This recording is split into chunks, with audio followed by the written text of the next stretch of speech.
ప్రభు యేసుక్రీస్తు నామానికి మహిమ కలుగును గాక. దేవుడిచ్చిన మరో అవకాశాన్ని బట్టి అందరికీ వందనాలు. ఈరోజు ధ్యానాంశముగా కీర్తనలు 78వ అధ్యాయము 56 నుంచి 57 వచనాలు. అయినను వారు మహోన్నతుడైన దేవుని శోధించి తిరుగుబాటు చేసిరి, ఆయన శాసనముల ననుసరింకపోయేది. తమ పితరుల వలె వారు వెనుకకు తిరిగి ద్రోహులయ్యిరి. జౌకిచ్చు విల్లు పనికి రాకపోయినట్లు వారు తొలగిపోయేది. దేవుడు తన పరిశుద్ధ వాక్యమును మన వినికిడిలో దీవించునుగాక. ప్రియ స్నేహితులారా, ఈరోజు దేవుని యొక్క విశ్వాస్యతను, అలాగే ఇశ్రాయేలు యొక్క అవిధేయతను గురించి, వారు అవిధేయతతో ఉన్నప్పుడు దేవుని యొక్క ఎడబాటును వారు అనుభవించి ఎలాంటి సమస్యల్లో పడ్డారు. అయినప్పటికీ కూడా దేవుడు తన ప్రజలైన ఇశ్రాయేలులను కనికరించి వారి జీవితంలో చూపించిన అనేక విషయాల గురించి దేవుడు ఈ 78వ కీర్తనలో కీర్తనాకారుడు ద్వారా మనకు అనేక విషయాలు మనకు చూపించారు. దేవుని యొక్క ఉద్దేశాన్ని మనం గుర్తెరిగి దేవుని ప్రజలుగా, దేవుని చేత విమోచించబడిన వ్యక్తులుగా, ఆయన ప్రేమలో స్థిరపడిన వ్యక్తులుగా ఇశ్రాయేలు జీవితాన్ని బట్టి మనం అనేక విషయాలు మనం నేర్చుకోవచ్చు. ఇశ్రాయేలీలు ఐగుప్తు నుంచి విడిపింపబడిన తర్వాత ఐగుప్తులో ఉన్న ఆ పాత అనుభవాలు వారి జీవితంలో ఏమీ లేకుండా కేవలము దేవుని యొక్క ధర్మశాస్త్రాలను బట్టి, దేవుని యొక్క కట్టడాలను బట్టి, దేవుని యొక్క శాసనములను బట్టి వారు నడుచుకున్నప్పుడు వారి జీవితాల్లో ఒక మహోన్నతమైన స్థితిని వారు అనుభవించగలరని ప్రభు వారికి దేవుని యొక్క కట్టడాలను ఇచ్చి, ఇదిగో దేవుడు అనేక కార్యాలు తన బలము చేత చేశాడు కాబట్టి దేవుడు చేసిన కార్యాలను బట్టి ఆయన స్తోత్రార్హుడుగా ఉన్నాడు. వాటిని రాగల తరాలకు, వారి పిల్లలకు నేర్పించాలని, రాగల తరములలో పుట్టబో పిల్లలందరూ కూడా ఇశ్రాయేలు జీవితంలో దేవుడు ఏ ఆశ్చర్య కార్యాలు చేశాడో దాన్ని వారికి నేర్పించి తద్వారా దేవుని ఆరాధించేదానికి, దేవుని యొక్క కృపను వారి జీవితంలో అనుభవించేదానికి అనేక విషయాలు దేవుడు వారికి చెప్పాడు. అయితే ఇశ్రాయేలీలు దేవుని యొక్క ప్రేమను పొందుకున్నప్పటికీ కూడా వారు యథార్థ హృదయం కాక దేవుని విషయమై స్థిరమైన మనస్సు లేక దేవుని నుంచి వారు తిరిగిపోయినట్లుగా, దేవుని యొక్క ప్రేమలో నుంచి వారు వైదొలిగినట్లుగా మనకు కనబడుతుంది. 9వ వచనంలో మనం చూసినట్లయితే 78వ కీర్తనలోనే వెండ్లను పట్టుకుని యుద్ధ సన్నద్ధులైన ఎఫ్రాయిము సంతతి వారు యుద్ధ కాలమున వెనుకకు తిరిగిరి అంటున్నారు. ప్రియ దేవుని బిడ్డలారా, యుద్ధరంగంలోనికి వెళ్ళిన తర్వాత శత్రువుల మీద మనము బాణములను ప్రయోగించాలంటే విల్లు ఎంతో దృఢముగా ఉండాలి. విల్లు యొక్క ఆ మధ్యలో త్రాడు ఇదంతా కూడా ఖచ్చితంగా ఉన్నప్పుడు మనము గురిపెట్టిన దిశకు బాణాన్ని చక్కగా యోధుడు యుద్ధంలో ప్రయోగించగలడు.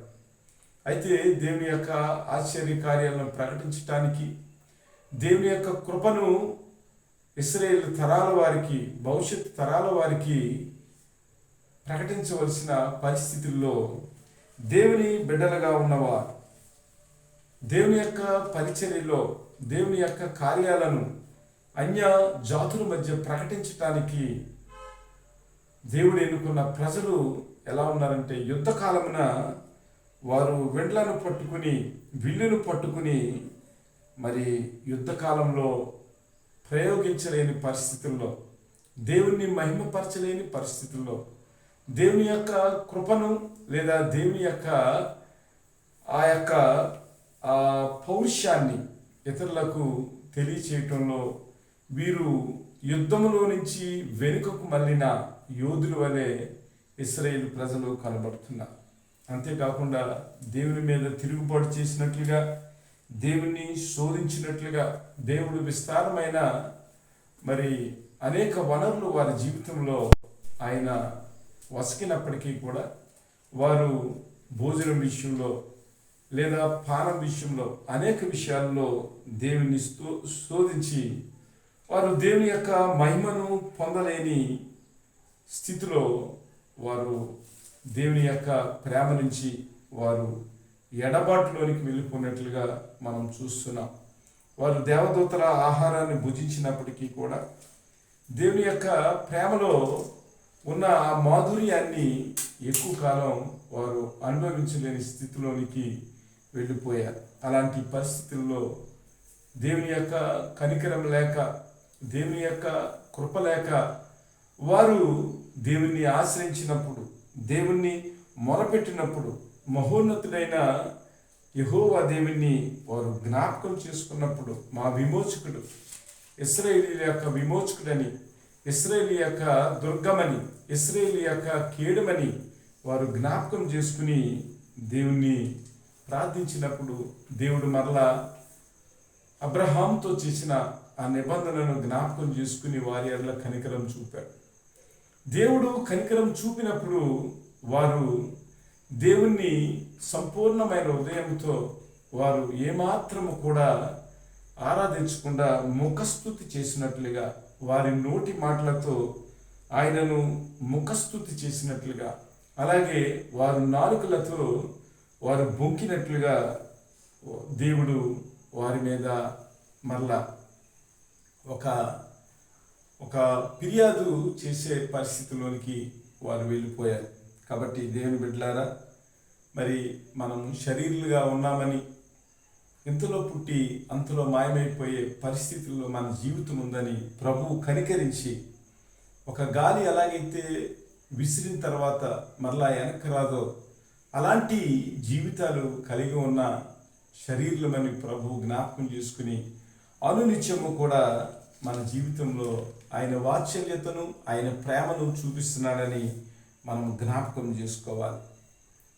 ఆ విషయమై ఇశ్రాయేలు గురించి ప్రభు మాట్లాడుతూ అంటారు, వారు మహోన్నతుడైన దేవుణ్ణి శోధించి తిరుగుబాటు చేసిరి, ఆయన శాసనములను అనుసరించకపోయిరి, తమ పితరుల వరే వారు వెనుకకు తిరిగి ద్రోహులయ్యిరి, జౌకిచ్చు విల్లు పనికి రాకపోయినట్లు వారు తొలగిపోయిరి.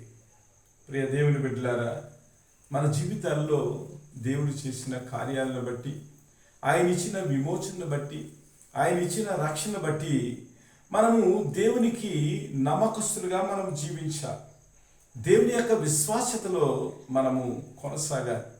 అయితే ఇప్పుడున్న అనేక విశ్వాసులు లేదా అనేక మంది వ్యక్తులు దేవుని యొక్క ఉపకారాలు పొందినప్పటికీ కూడా అనేక విషయాల్లో ఇశ్రాయేలు వలె దేవుణ్ణి శోధించే వ్యక్తులుగా, ఆయన శాసనములను, ఆయన కట్టడలను, ఆయన ఇచ్చిన అనేక రకాల దేవుని యొక్క ప్రేమ యొక్క మాధుర్యాన్ని మనము అనుభవించలేని స్థితిలో, దేవుని యొక్క కృపను అనుసరించలేని స్థితిలో మన జీవితాలు దేవునికి ఎడబాటు అయిపోతున్నాయి.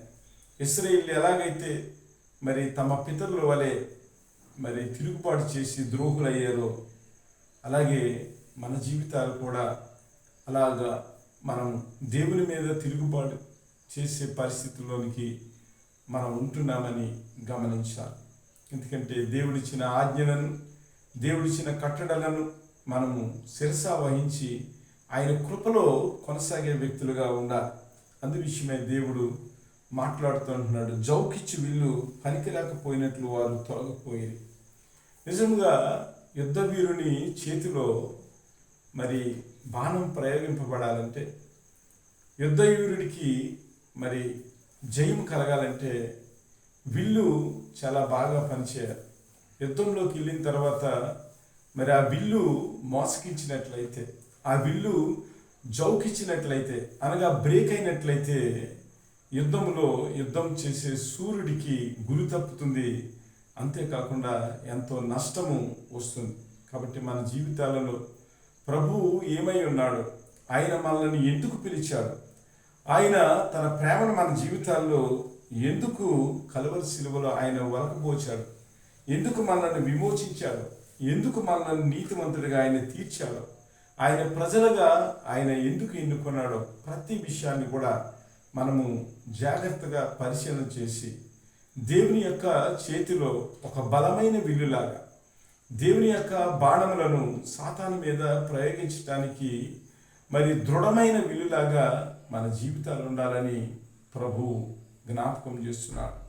ఇశ్రాయేలు యొక్క అవిధేయతను గురించి అనేక విషయాలు దేవుడు మాట్లాడుతున్నాడు. హోషేయ గ్రంథంలో వారి గురించి మాట్లాడుతూ 7వ అధ్యాయంలో 14వ వచనం నుంచి మనం చూసినట్లయితే, హృదయపూర్వకంగా నన్ను బ్రతుమాలు కొనక శయ్యల మీద పరుండి కేకలు వేదురు, నన్ను విసర్జించి ధాన్య మద్యములు కావాలని వారు గుంపులు కూడుదురు. నేను వారికి బుద్ధి నేర్పి వారిని బలపరిచినను వారు నా మీద దురాలోచనలు చేయుదురు. వారు తిరుగుదురు గాని సర్వోన్నతుడైన వాని యొద్దకు తిరగరు. వారు అక్కరకు రాని విల్లువలే నున్నారంటున్నాడు.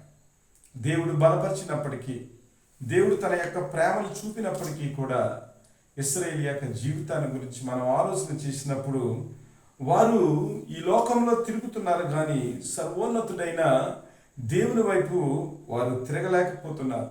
దేవుడు బుద్ధి చెప్పినప్పటికీ కూడా వారు బుద్ధి నేర్చుకునే పరిస్థితుల్లో కనబడతలేదు. వారు అనారోగ్య పరిస్థితుల్లో, దేవునికి ఎడబాటైన పరిస్థితుల్లో దేవుడు తన ప్రజల మీద కనికరాన్ని చూపినప్పటికీ కూడా వారు ఆ కనికరాన్ని త్రోసిపుచ్చి దేవుని యొక్క ప్రేమను మర్చిపోయి దేవునికి విరోధముగా వారి మద్యము తాగుతూ గుంపులుగా కూడి దేవుణ్ణి మర్చిపోయినట్లుగా కనపడుతుంది. దేవుడు ఆత్మీయంగా బలపరిచినప్పటికీ కూడా వారు బలపడలేని పరిస్థితి, దేవుని చేతిలో అక్కరకు రాని విల్లువలే ఉన్నారు. కాబట్టి దేవుడు ఎంతో మనస్తాపం చెందుతున్నాడు. మన జీవితాలు జౌకిచ్చి విల్లులా కాకుండా, అక్కకు రాని విల్లులా కాకుండా దేవుని చేతిలో బలమైన విల్లులాగా, ఒక యోధుని చేతిలో మరి బాణములు ప్రయోగింపబడటానికి, గురువైపుకు ప్రయాణం చేయటానికి మనము మరి దృఢమైన విల్లుల వలె దేవుని యొక్క చేతిలో ఇమిడిపోవాలని దేవుని యొక్క ఆశ. కాబట్టి దేవుని బిడ్డలారా, మన జీవితాలు దృఢమైన విల్లులాగా ఉన్నవా, జౌకిచ్చే విల్లులాగా ఉన్నవా? మన జీవితాలు మరి దేవుని చేతిలో గురిని ప్రయోగించే ఒక గొప్ప విల్లులాగా ఉన్నావా, లేకపోతే యుద్ధ సమయంలో పనికి రాని, అక్కరకు రాని విల్లులాగా మన జీవితాలు ఉన్నావా అనేవి మనం గమనించుకుని, దేవుడు మన జీవితంలో ఏదైతే ఆజ్ఞను మనకిచ్చాడో ఆ ఆజ్ఞను శిరస వహించి దేవుని యొక్క మహిమ కొరకు మన జీవితాలు దేవుని యొక్క ప్రేమలో కట్టుకునేవారిగా మనము మన జీవితాలు నడిపించుకోవాలి. పేతురు రాసిన మొదటి పత్రికలో దేవుడు 2వ అధ్యాయం 8వ వచనంలో మాట్లాడతాడు. అయితే మీరు చీకట్లో నుండి ఆశ్చర్యకరమైన తన వెలుగులోనికి మిమ్మల్ని పిలిచిన వాని గుణాతిశయములను ప్రచురం చేయ నిమిత్తము ఏర్పరచబడిన వంశమును, రాజులైన యాజక సమూహమును, పరిశుద్ధ జనమును, దేవునికి సొత్తైన ప్రజలుగా ఉన్నారు.